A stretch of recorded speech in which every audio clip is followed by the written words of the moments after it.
Welcome to competitive club doubles. This video is very simple. It's going to take the four positions: the server, the server's partner, the receiver, and the receiver's partner. What you think these four positions may do may be completely different of what my panel of experts are going to explain to you. I played, professionally for about 23 years and was ranked as high as 17 in singles and 10 in doubles, and won a couple Grand Slam doubles events, 2 Australian Opens. You know, it's had a long, fun career.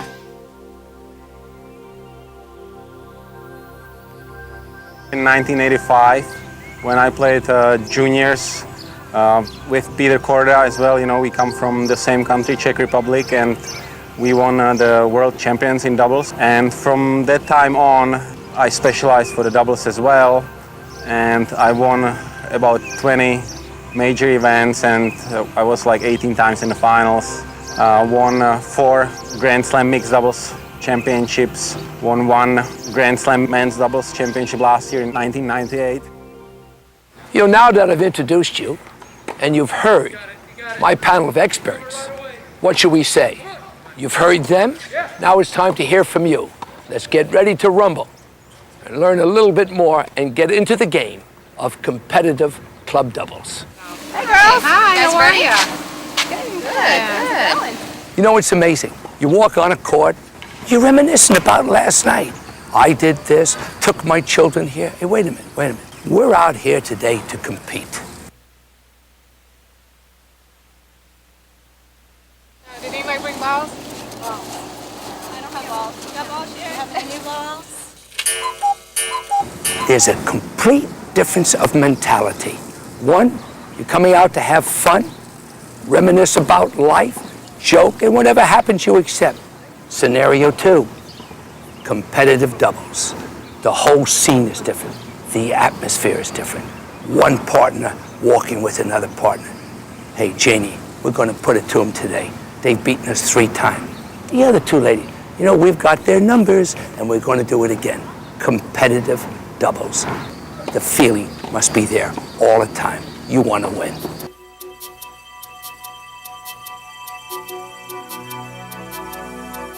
For me, the teamwork means that both players are willing to work as a team, as 2 guys, you know, combined in one, meaning like help each other in a way that if someone doesn't feel well on the court that day, doesn't play well, so the other guy is working with him to, you know, raise his level.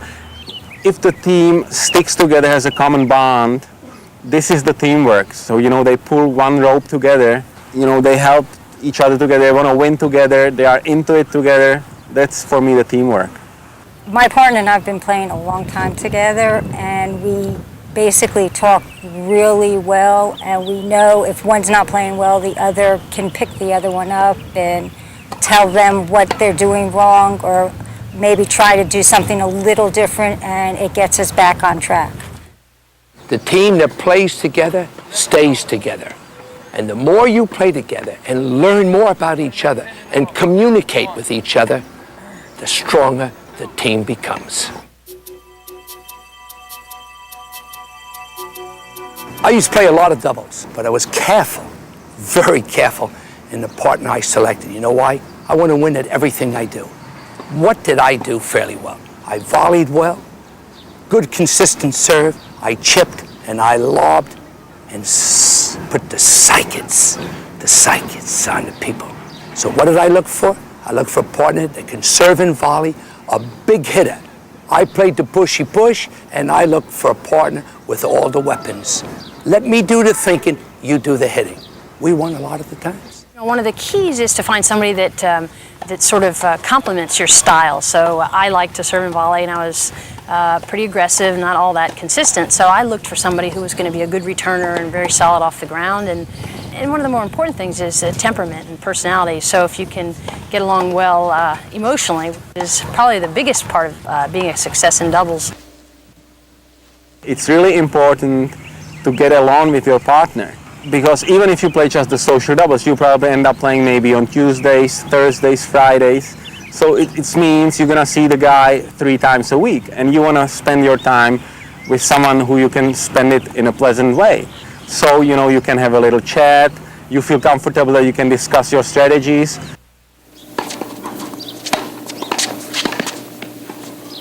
What the hell is he doing? Doesn't he know he has me as a partner? When you're looking for a partner, I have to ask a simple request. Friendship out the window. Sympathy out the window. Find a partner that is competitive, loves to compete, loves to win, and has strengths that can cover up your weaknesses, and then you have strengths that can cover up their weaknesses. It's a team effort. If you select the right partner, you have a darn good chance to win.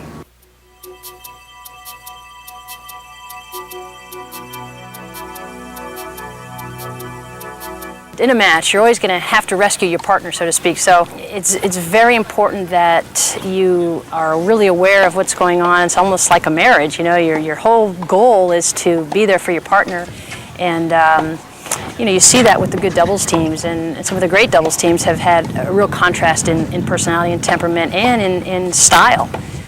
It's gonna happen that you're not gonna play well one day. It can happen your partner is not gonna play okay the other day.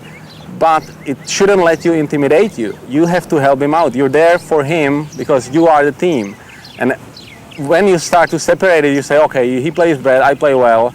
You know, it doesn't matter. But it matters because you can help him out to get out of, you know, the bad spell within like few points within a game, maybe within a set. But if you just let him, you know, destroy himself, the team is never gonna work. I don't really like to be coached from a partner because I'm thinking enough of what I have to do myself without hearing somebody else telling me what to do. I'm going to do what I want to do out here. Settle down. Communicate. Let your partner tell you what's on their mind. You tell them what's on your mind. If you communicate and swallow those egos, you'll be a heck of a doubles team.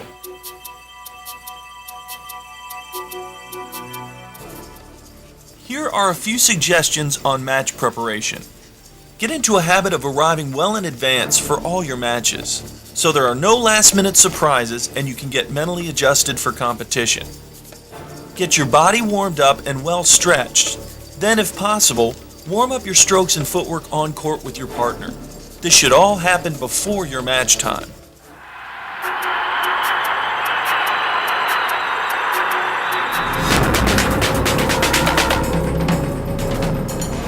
Come on now. Big first serve to the tee and follow it in for the volley. I'm gonna jump all over this return. Show this lady I'm not afraid to poach. I bet she plays my backhand. No, wait, my forehand. I better move back. Are we starting? This team looks a lot better than us. I hope this match doesn't run too long. Let's see, I've got to pick up the kids, get them to soccer, run by the store. Oh, and wait, the cleaners. I think I'll try that new recipe for meatloaf tonight. Some days it's extremely easy. I'm not bothered by noise, you know, how the other team is reacting when walking on the court. And then other days, I think it depends on what's going on at home. So it depends on how I'm feeling. Forget Jim, forget Jane, forget my child, forget the argument with my boyfriend, forget the financial difficulties you have. Clear it out. We're here to play today. We're here to compete. And that's the type of attitude that you must have. Try it next time. Just that attitude alone will put you in a competitive arena of thoughts to come out a winner.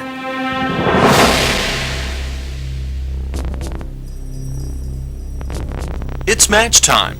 You've already warmed up with your partner and you're ready to go. From the moment you step onto the court, your mind should be clear of any outside thoughts and in the competitive mode. During this time, review with your partner your basic strategy for the match and take care of making your team's decisions. Remind each other to anticipate a long and difficult battle ahead, and you'll be prepared for anything less. How you should feel and how you should look the second you walk onto the tennis court. You know what? That appearance, that arrogance, that feeling, hey, I'm here to win today, can make a big difference in the winning or losing of that match. Here are the decisions that should be made at this time. which partner will serve first, and who will return in the deuce and add courts.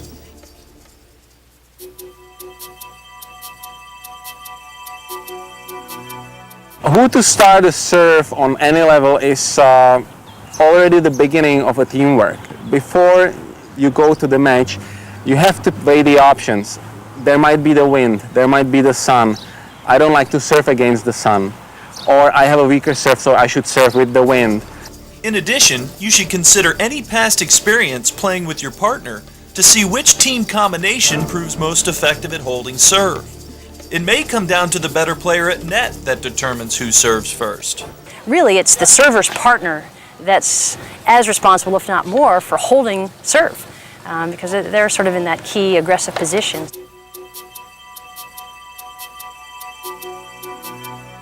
Throughout the years, when you start playing tennis, you develop certain abilities.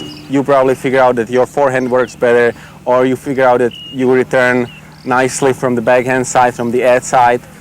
And from that on, you obviously look for the partner who plays the other side, the opposite side. You know what this rope is doing? It's saying who's controlling the center of the court. Who controls the center of the court is dictated by who plays the deuce side and who plays the edge side. Right now, Peter, your strength is definitely your backhand cross-court return.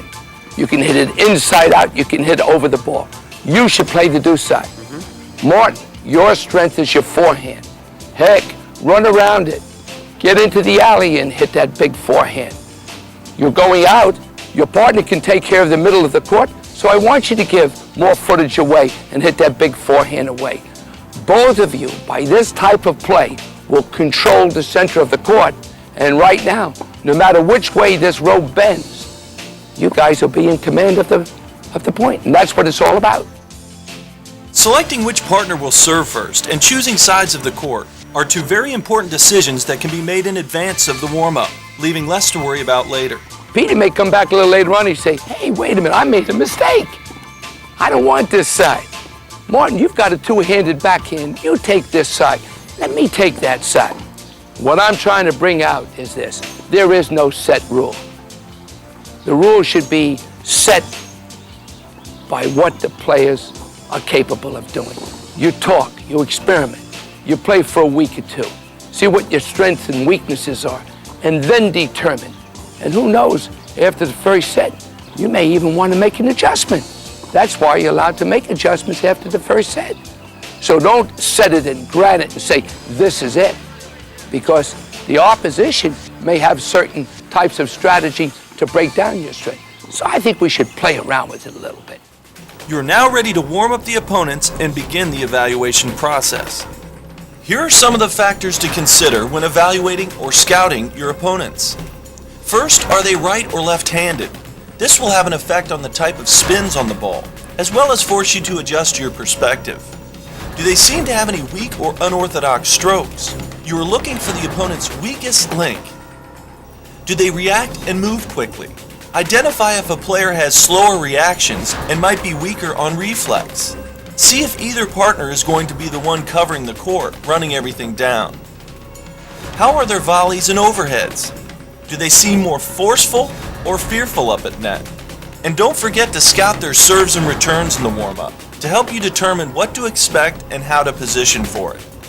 And lastly, take a personality check of both opponents, looking for any signs of who the dominant player may be, who may be weaker under pressure, and how difficult will it be to sever their bond of teamwork. Sizing up the opposition in the warm-up will put you in a better position to come out strong and effective in the first few games and establish a commanding lead.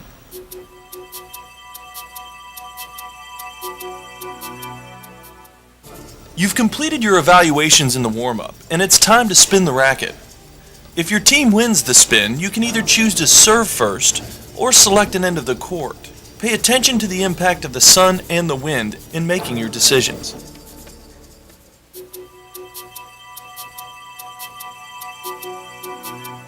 I think it's important to set up the tactic before each point. As we do on a professional level, the server and the guy at the net, told each other, I'm going to serve, for example, to the guy's forehand.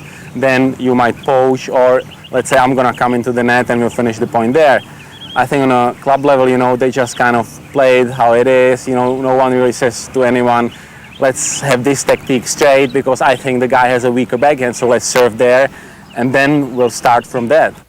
You must get into a consistent habit of communicating between points, especially when times get tough and everything seems to be going wrong.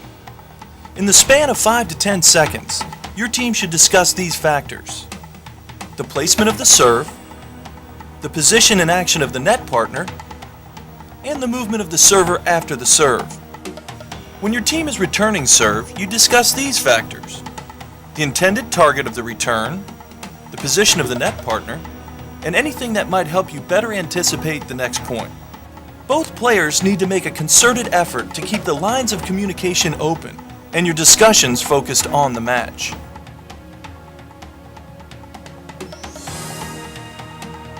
Martin, I'm going to serve down the tee. You give a nice fake. I'm going to serve and volley. All right.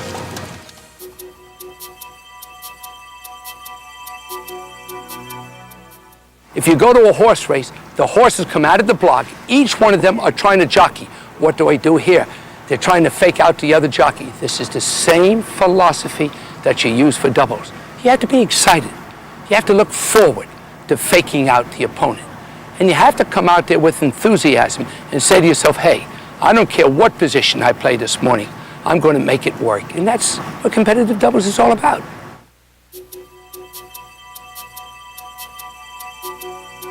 For doubles, it's important to hit as many first serves in as possible. Not saying that you have to really just push your serve in, but let's say hit 3/4 of a pace serve, and then, you know, try to build on that. Do not give the guys too many second serve, because then, you know, they can step up with the return and like hit a good shot from that, and then it's really difficult to get in and play a good volley from there. In placing your serve, serving to the tee allows your net partner to become a poaching threat by positioning closer to the center net strap and putting pressure on the cross-court returns. Serving wide forces your net partner away from aggressive poaching position to guard the alley, which is now vulnerable to a down-the-line return. Consider these factors as your team decides serve placements. The serve, 2 key words: placement and position. Along with placement goes communication with your partner. Position, where will you be to make your first volley? And if you're not a serve-in volleyer, where will your position be for the return ball that's coming back to you? That's it, server. That's all you have to be concerned with.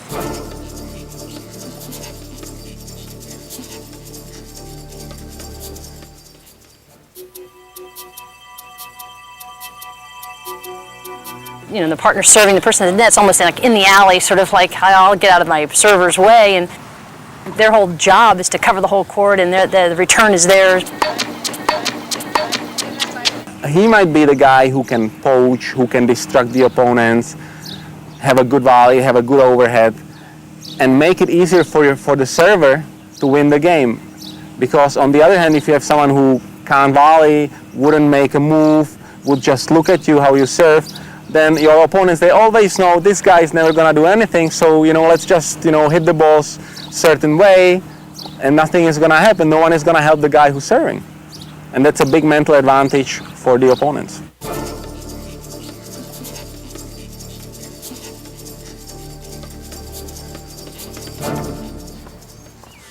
To become a dominant force at net, timing is everything. There are 2 basic options when playing this position. To effectively poach, you must position to be within a step or 2 in a reach from picking off the cross-court return. You must time your movement to begin the moment the returner commits themselves to their stroke. When you fake a poach, the initial positioning is the same, but you intentionally make your move early, before they begin their swing, giving them just a split second to change their mind. Often the returner takes the bait, thinks you're poaching, goes for the alley, and you're standing there waiting on it. That's an example of a good fake. The service partner, 2 key words: position and action. Your position is determined by your partner's serve and how well the receiver can return the ball. Action, what do I mean by action? Action means movement. excitement, creating, gambling, going for balls that you never thought you can get. And you know what I want you to do the next time you go for that impossible ball and you miss it? You turn around and you tell your partner, hey, I'll get it next time.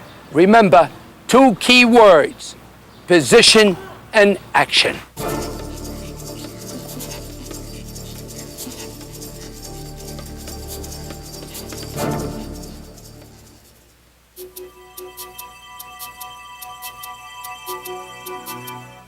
I think it's good to set up a target for a return guy. That way you avoid yourself, having your mind set up on 5 different things. Because obviously if you have your mind set up on a lob, on a return down the line, on a return cross court, then at the last second, if you have to make a decision, it might be ending up as a wrong decision to make. So if you go on a return already with your mind set up, okay, this time I'm gonna hit my return cross court. So you're already preparing the whole shot going cross court, and I think you have a more chance to make the shot being a really good shot.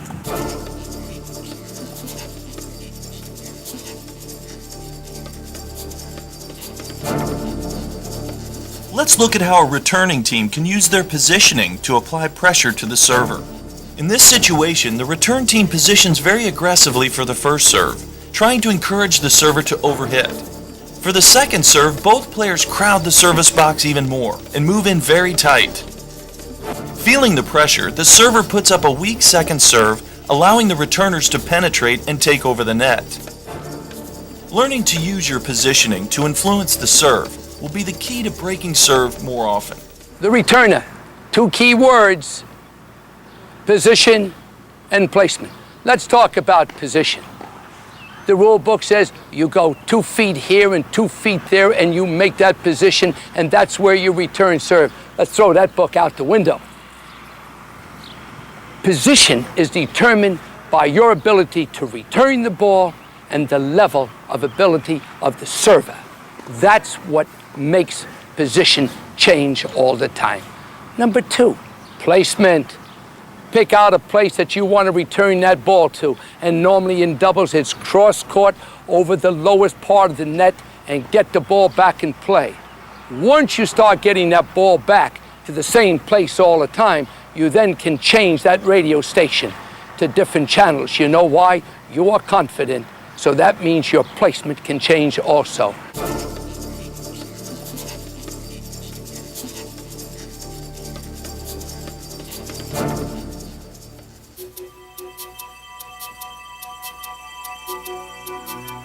So when your partner is returning and you are the net player, I think it's important to make up your mind whether he's hitting a good return or whether the return isn't good enough to do anything. If your partner can hit a decent return at the guy's feet, or you can see they are a little bit, in troubles reaching the ball, there is a time that you should do something. Definitely either you just fake the move, or if you move all the way cross court, hit the volley. The returner's partner. What are the 2 key words? Position and react. What determines my position? I'll tell you what determines my position. Can you return the ball? Well, I'll tell you what, I'm moving in closer to the net. If my partner can return that ball, I'm going to put my face right on top of that net. I'm going to put pressure on that server. And you know what? That server makes 1 false move and I'm going to crucify them. You having trouble? Having a little trouble. Well, I'll tell you what I'm going to do. My position is going to be right here in the vicinity of the service line where I started, and then I will move according to the return. When I have a lot of trouble. So you're having a lot of trouble. I'll tell you what I'm doing. I'm reacting. This seat's getting too hot for me. I'm moving right on back to the baseline. And when my partner makes the return, we have a chance because we're parallel with each other. Make an aggressive return, we can move in from here. The returner's partner, 2 key words, position and react.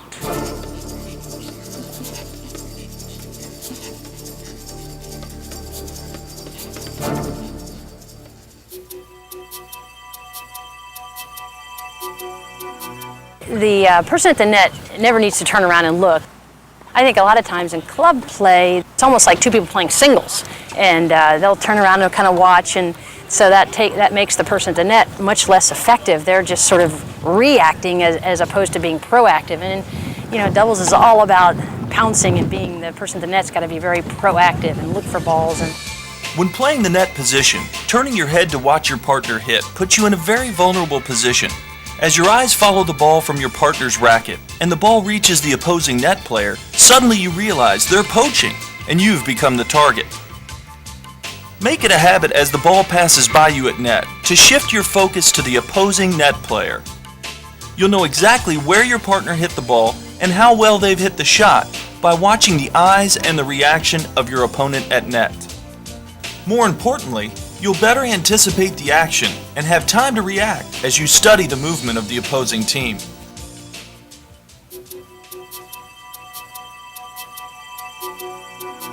in club tennis, one of the more popular shots is the lob, and so everyone's a bit fearful to play the net, which is where you need to be when you play doubles.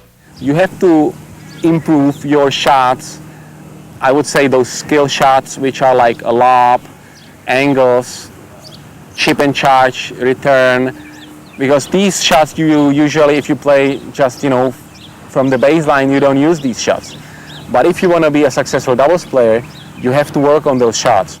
If you establish that you're going to play down the middle and you're going to let your opponents know that that's where they need to protect, then the down the line and the lob becomes much more effective.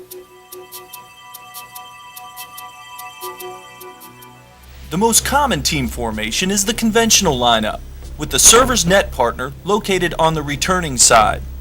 At the club level, typically the server will line up near the alley, while their net partner has a foot in the alley on the other side. This makes for ineffective teamwork, as the center of the court remains exposed. Good doubles teams tempt you to hit to the alleys, as they work to crowd and overlap their coverage of the center of the court.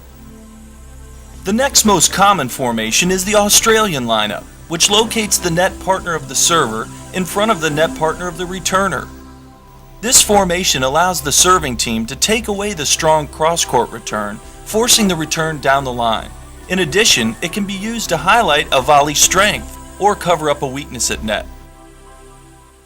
We can play I formation, which we played when someone was really returning great, and there was no other way how to distract them than to play I formation, and most of the times it really worked. So imagine if it worked on our level, how it would work on a club tennis level. The I formation can be very effective at disrupting the returning team. The server's net partner crouches down to the level of the net and is positioned right in front of the net strap, as the server locates close to the center of the baseline. Both partners pre-plan whether the net player will cross to the right or to the left, as well as the movement of the server. Even in the club level, if you find that your opponents are returning serve pretty well, just do a different formation. Stand on the other side or stand in the middle, and all of a sudden they realize they've got to hit a different return. And even if they win the point, it throws them off a little bit mentally. So it's a good play to use no matter what. The use of alternative formations can be very distracting to a return team, often working to neutralize the return strengths, allowing a team to work themselves back into a match. However, to effectively use these tactics requires constant communication. Let's look at an example. The serving team decides on the I formation and has pre-planned that the net player will cross to her right. The first serve is hit. The net player starts her move to the right, but the serve is out. With no further communication, the second serve is hit, and as expected by the returner, the net player again crosses to her right. Because the net player revealed her intent on the first serve, she should have made communication with her partner before the second serve to keep the returner guessing. In doubles, we talk about communication. Communication within your team is only part of it. Communication, the message that you're delivering to the opponents, is just as important as the plan that you have. Communication within the team, the message that you deliver to the opponents. You must have both to play the ultimate tennis that day.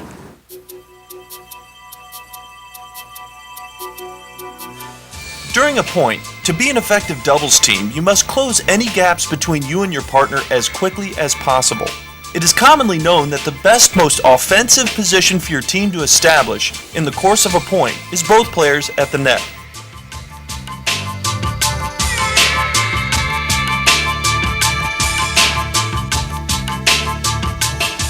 The second best position for your team is to have both players defending from the baseline, looking for any opportunity to take offensive control of the point.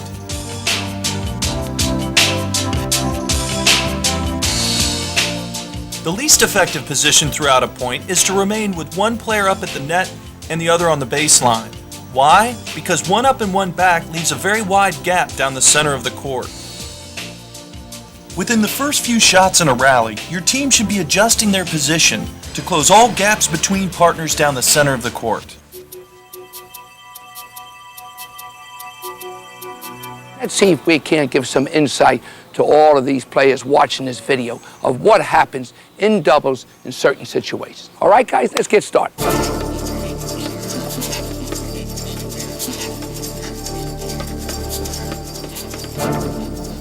Here we have a situation where the returner is having trouble controlling the return and is faced with an extremely aggressive opponent at net.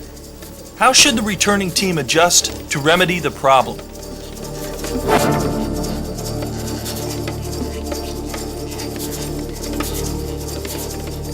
Martin, come on in.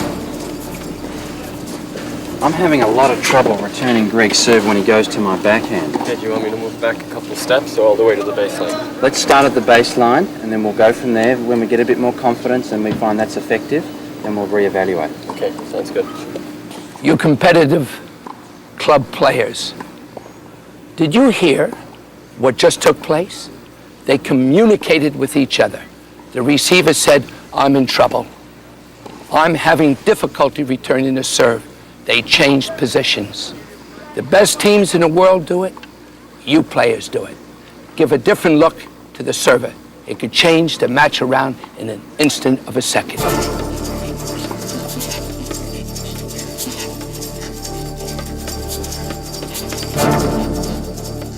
In this scenario, the server is going for too big of a first serve and is getting very few of them in play.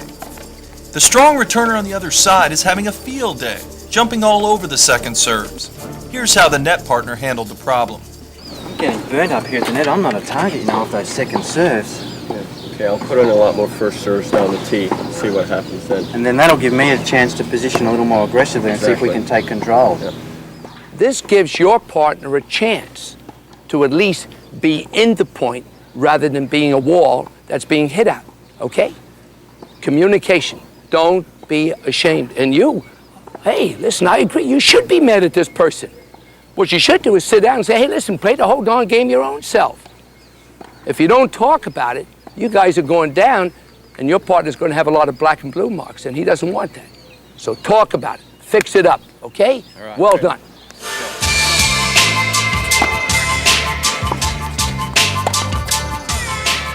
Watch what happened. The server elected to serve, stay back, pick up the first short ball, and attack. The receiving side was split, one up, one back. The receiver had to protect his partner that was up in the service line area. What did he elect to do? He threw the lob. Well done.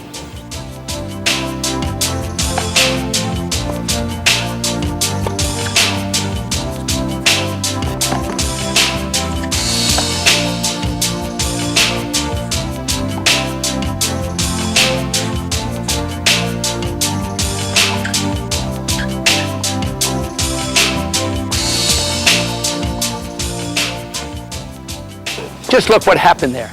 That point turned around where one team had the offensive, played it smart because of the position that the other team took in order to protect against the lob, and all of a sudden they were in control of the point and caught the opposing team in a confusing eye situation. Both players together. That team did not play together. They should have said, you take it, switch over, and they didn't do it. In this scenario, the returner is very effective at returning the ball down to the incoming server's feet, but the returner's net partner is not capitalizing on the volley opportunities.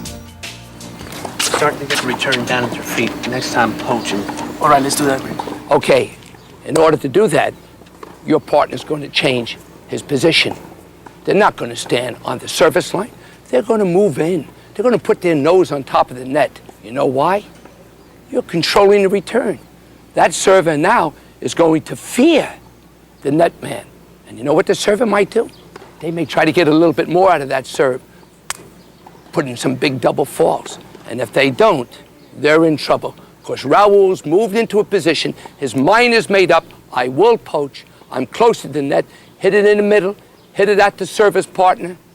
This changes the whole ball game. You must take advantage of a weak server.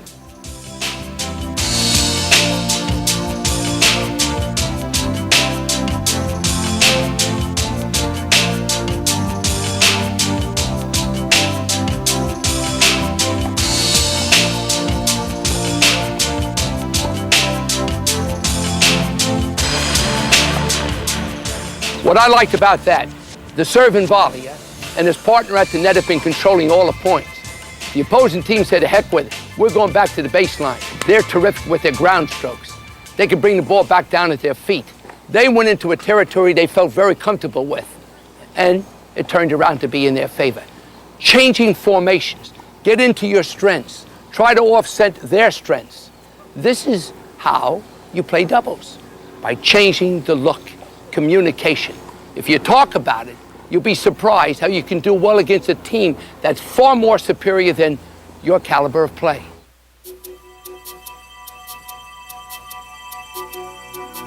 To play competitively, you must think competitively, which includes constantly anticipating the action, looking for opportunities, then capitalizing. Study the opponents, keep track of their tendencies. For instance, do they like to do certain things under pressure, on the big points? Do they have favorite shots you can anticipate? Here are some factors to keep in mind in competition. Communicate before each point and when necessary between first and second serves. Find opportunities to lob, return down the line, and poach early in the match, so the opponent is aware that you can and you will. Both partners should identify and attack the opponent's weaknesses. Use rituals to energize yourself before every point to keep your reflexes sharp. Read the opponent to gauge your movement. Exploit the middle of the court and leave the alleys for the losers. Think as a team and choose shots that help your team effort. Use your position and your movement to apply pressure and distract the opponents. Be positive and supportive through adversity. And last, use alternative formations so the opponents never get comfortable on the returns.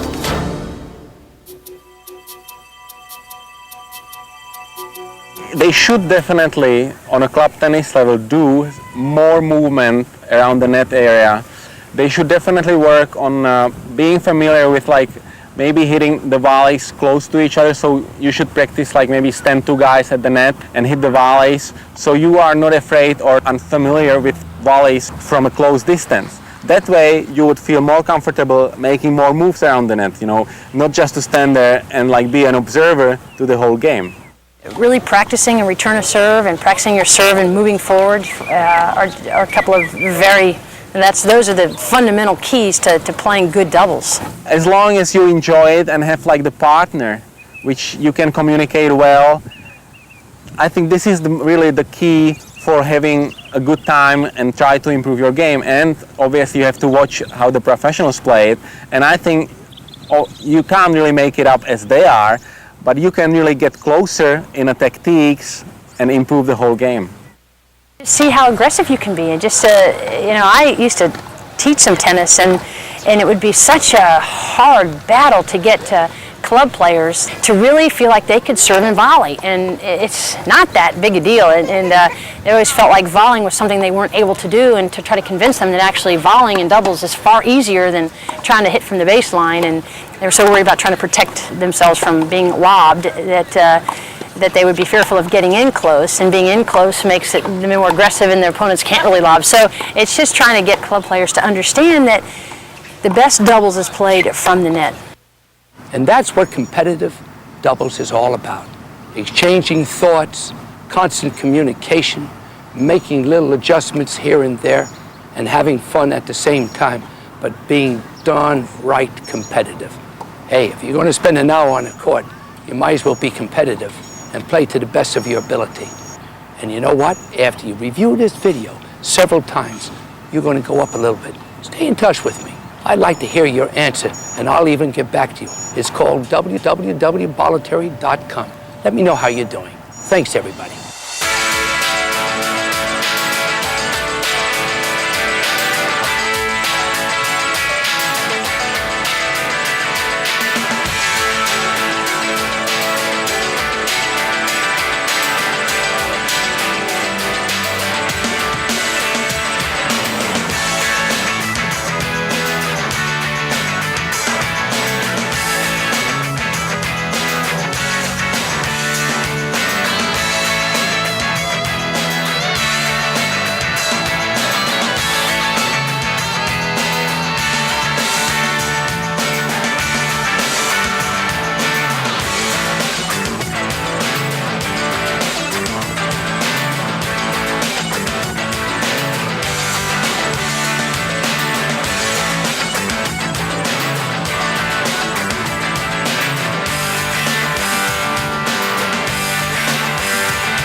Learn from and train with the most famous and successful coach in tennis. That was perfect.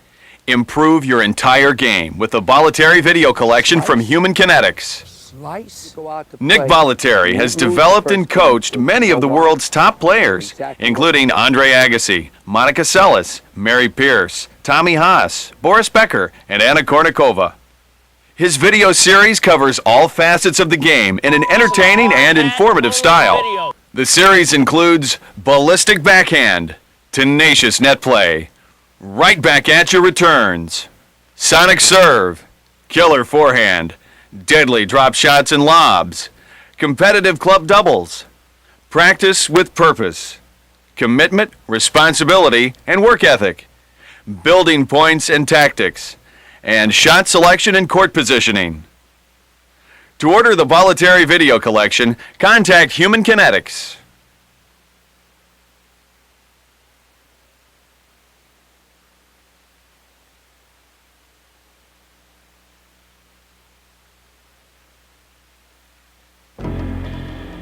If you're feeling more empowered by the knowledge you've gained from this video and have the desire and motivation to reach for your full potential, then what are you waiting for? Go where the players train. IMG Academies in Bradenton, Florida. Home to the world-renowned Nick Bollettieri Tennis Academy, you'll find academies for golf, soccer, baseball, and hockey, as well as our International Performance Institute. Spanning over 180 acres, IMG Academies is the world's largest, most comprehensive multi-sport training environment. Our campus offers a tropical setting, rich with the energy and excitement of athletes from all over the world, in a variety of disciplines, coming together with a common goal of pursuing excellence. The same training environment famous for producing world champions like Andre Agassi, Monica Seles, Jim Courier, and countless other top players, today's academy offers even more. In addition to full-time boarding, we have short-time programs all year round, including camps throughout the summer and holidays. Our adults enjoy completely separate amenities from dining to accommodations. With the Bollettieri Resort Villas and Clubhouse on site, this is the perfect destination for the next family vacation or corporate outing. Experience the legacy of where the players have trained for over 2 decades. IMG Academies.